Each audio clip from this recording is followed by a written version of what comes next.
Look at this.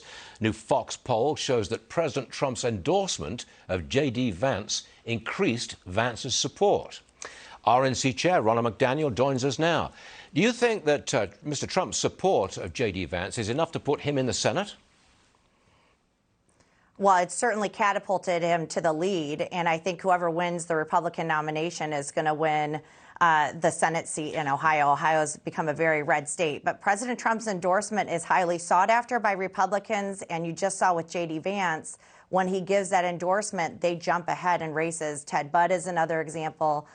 Dr. Oz is another example, and that's why you're seeing this big line at Mar-a-Lago for those endorsements. I'm trying to get a handle on how important Mr. Trump's support, and it really is. Clearly, it put J.D. Vance to the top of the list. But what about Dr. Oz in Pennsylvania? Trump supports Oz. Is Oz in the lead? Yeah, he's jumped up in the polls as well, Stuart, as well as Ted Budd. So we've seen this across the country. We just had some races in Michigan over the weekend that he endorsed in, and all the candidates he endorsed won the convention. We had it in Texas. So there is absolutely movement with his endorsement, and it shows the power he has in our party. There's one exception to this, though, and that is David Perdue running for the governorship in Atlanta, in Georgia.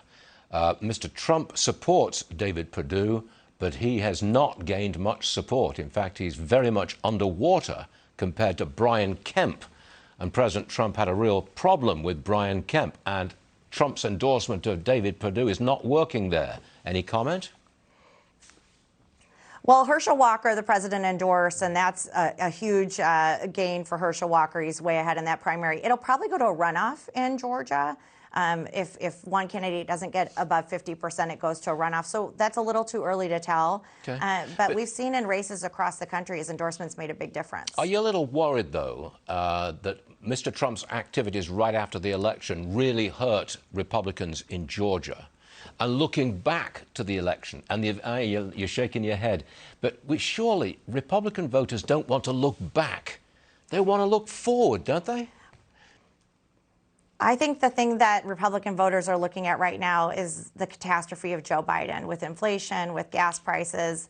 They're not thinking about January 6th. They're thinking about today. They're thinking about their lives today. And right now, everything costs more. Life is harder. Money is working less and less for the average American. And they know that it's because of policies coming out of this administration, on top of drug overdoses, an open border, crime rising, what's happened with Afghanistan. I mean, the list goes on and on and on of the failures of the Biden administration.